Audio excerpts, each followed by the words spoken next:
In this video I'm going to be comparing the new Jetboil Stash to these three popular lightweight stoves.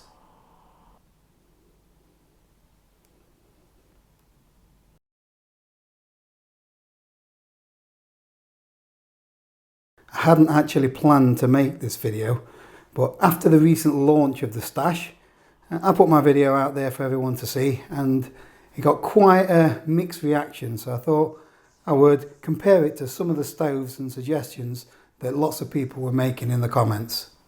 So the biggest issue for most people was the price of this thing. So it's going to be retailing for about $129, which is about £95 in English money. And many people were commenting saying you should just buy the BRS stove and a regular titanium pot. A lot seem to think that something like this, or the Pocket Rocket 2, is a much better value and that Jetboil were ripping people off. So having experience using all of these stoves, you might be surprised to find that something like the BRS may not actually be the best value stove. And although something like a Jetboil may have a very large initial expense, over long-term use it can work out very good value for money.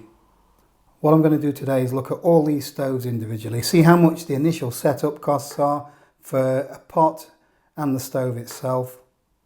We'll also boil some water up, see how long that takes and how much fuel it uses.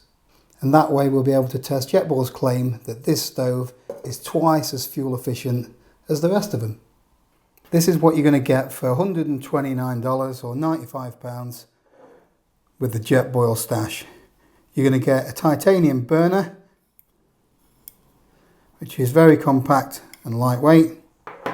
You're going to get an aluminium anodized pot, which has got flux ring technology on the bottom. You're going to get a lid, small bag for your stove, and a pot support. I've had a look online and the BRS stove is £16. The MSR Pocket Rocket 2 is around £32 and it's £45 for the Soto Windmaster 4-flex. With all three of these stoves you're going to also have to buy a pot to go with it. So for the purpose of this testing today I'm going to be using the Altkit Mai Tai 650 mug, which is made from titanium. So if you're considering something like the Soto Windmaster, 45 quid, a pot for 25 quid. If you were to get something the same size in titanium as the Jetboil's one, I think you're about £40 for a Snow Peak. This is about a fiver. So these three here come to £76 instead of £95 for the Jetboil one. So 20 quid cheaper. So initial outlay sounds like it's good value for money. So the same setup with the BRS 3000 would set you back around £47. And it would be £63 if you were to use the same setup for the MSR Pocket Rocket 2. So all of these are a cheaper option with the initial outlay than the Jetboil Stash. So the pot and lid that comes with the Stash weighs in at 146 grams. This is a smaller capacity pot that weighs in at 100 grams bang on. I've seen it's 111 grams if you want the 800ml Snow Peak version of this, but that's about £40, so your initial expense will go up by 15 quid. I'll start with the BRS 3000. It comes with a little green bag, nothing fancy. It does fold down very small, basically fits in the palm of your hand. So it is smaller than the burner from the Stash. However, the quality of this it is quite inferior. As you can see, everything just flops around. These arms, very bendy. Durability is going to be an issue with this. I suppose if you looked after it, it might last you a while, but I wouldn't want to be having this as my main stove if I was doing something like the coast to coast. Once it's clipped into place, it is much sturdier, but the quality of the Jetboil's burner is far superior. It is much more robust. You know, everything about it is better made, to be honest with you. I'll bring the other two burners into the picture.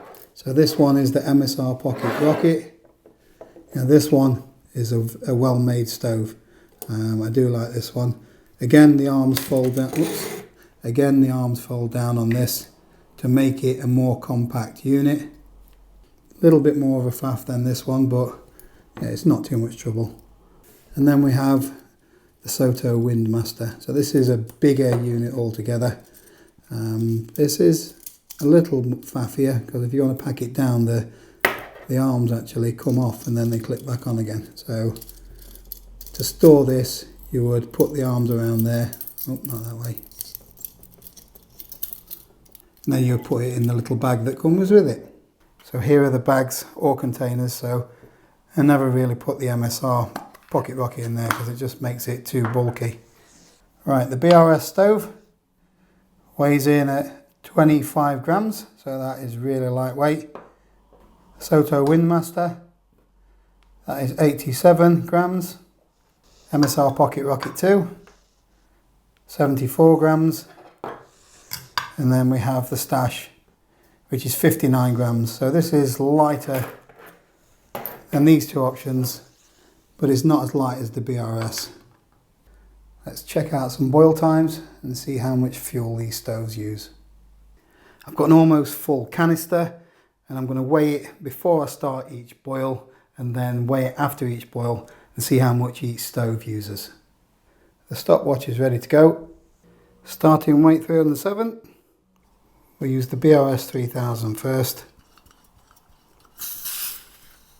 All the water's fresh from the tap at the same temperature, and I'm going to weigh it out so it's 500 grams, so I know I get exactly the same measurement for all of them. I'm going to light the stove, put the pot on, full blast and start the timer.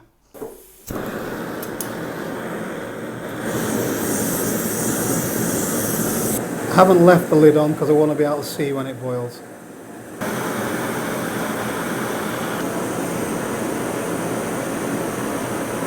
Call that a boil, gas off, timer stopped. Right, let's cool down a little bit. Let's see how much gas we've used. That's 296, that's 11 grams of gas for 500 ml boil. So next up we'll try the Stash. Same amount of water, lit. Full blast, start the timer.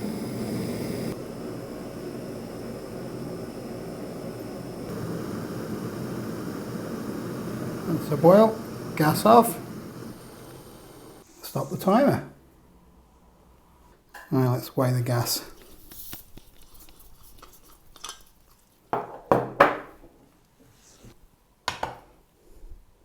It's 291. That is 5 grams fuel. Call that 2 minutes 39. Right, let's see how the Soto Windmaster fares.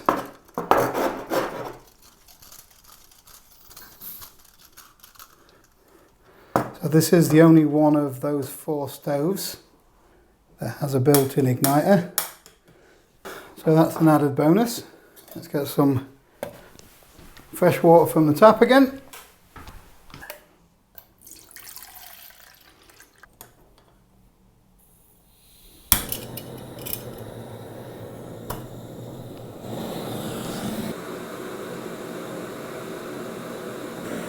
This one seems to be pretty quick. Almost there. Off. Good job that from the Windmaster. Let's see how much fuel this one takes. Very quick boil time. That was 279. So 291 to 279. That 12 grams. Surprised at that. But it did 2 minutes 57 seconds, which is quick. Last up we have one of my favourite stoves actually, the MSR Pocket Rocket 2. Come on, get on. That's it.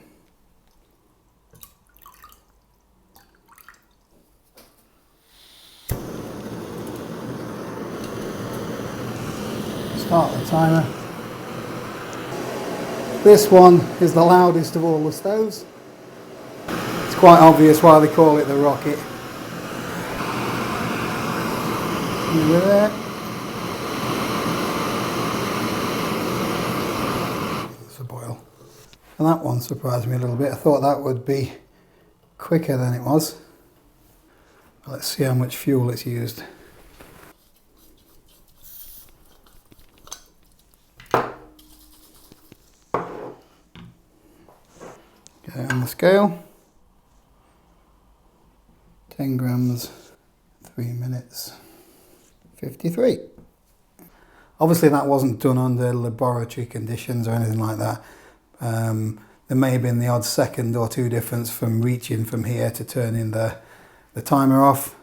One thing to consider as well, there's no wind in here at all. So, you know, these stoves will perform differently in the wind. This one, for example, the BRS, is terrible in the wind, whereas the Windmaster is excellent. You know, you're going to get improved boil times using something like a Windmaster over the BRS. The jury's still out for the Stash. I've not tried this in direct high wind, so you know this doesn't have any sort of protection around there. So that might have its limitations when it's windy as well. Possibly it'd be different if I'd used an individual can for each of them, because this can's gone a little bit colder now by the time I've got to the Pocket Rocket. Pot diameters can also have an effect on boil times, so this one's also got the flux ring, but it's got a greater diameter as well. But taking all that into consideration, the figures for the Jetboil are pretty damn impressive. So most of us aren't bothered about a minute or two when it comes to boil times. However, the amount of fuel you use is really important. I don't know what size fuel canister you like to use. This one's the 230 gram one. They're about 5 or 6 pounds. The smaller ones here, the ones that I prefer, these ones are 4 pounds. And these store 100 grams of fuel, so with these figures, the Jetboil, you're going to get 20 500 milliliter boils with one of those cans. If you want to do 20 boils with the Pocket Rocket, you're going to need 2 of these cans.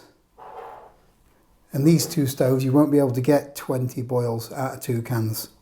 And what I found really interesting out of this experiment is the more you use the most expensive stove, the cheaper it becomes, and the more you use these other cheaper stoves, the more expensive they become. I'll just use the most expensive and the cheapest as an example. So this Jetboil Stash with a pot is going to cost you 95 quid to set up, whereas the BRS with a pot and the pot supports as well, it's going to cost you 47. So this initial outlay is half the price of the Jetboil Stash. But every time you connect this stove to this gas and boil half a litre of water, it's going to cost you 44 pence per boil. Whereas this one is costing you 20 pence a boil. That's based on 4 pounds and 20 boils out of one of these cans. I don't know about you, but when I buy a stove, I want it to last me years and use it plenty. And after 50 boils, the Jetboil will cost you £105 with the initial outlay plus the gas that you'll need. And the BRS stove has now gone up to £69 for the same amount of boils. But it's really interesting that when you get to 200 boils, so you've got to use your stove a lot for that, this has now cost you £135 with the gas consumption as well.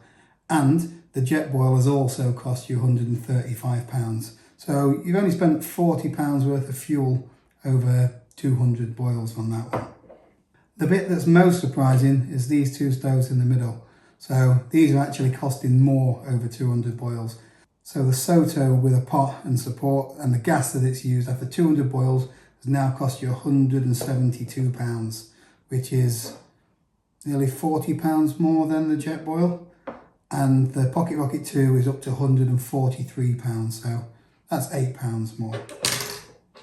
I know that boil times and gas consumption is not the most interesting subject, but I just wanted to clear it up a little bit when people say that brands like Jetboil that are a little bit more expensive are rubbish and they're not worth the money. Well, that's not actually true. It depends on how much you're using them, how often you're going to use them, because this is an incredibly efficient stove.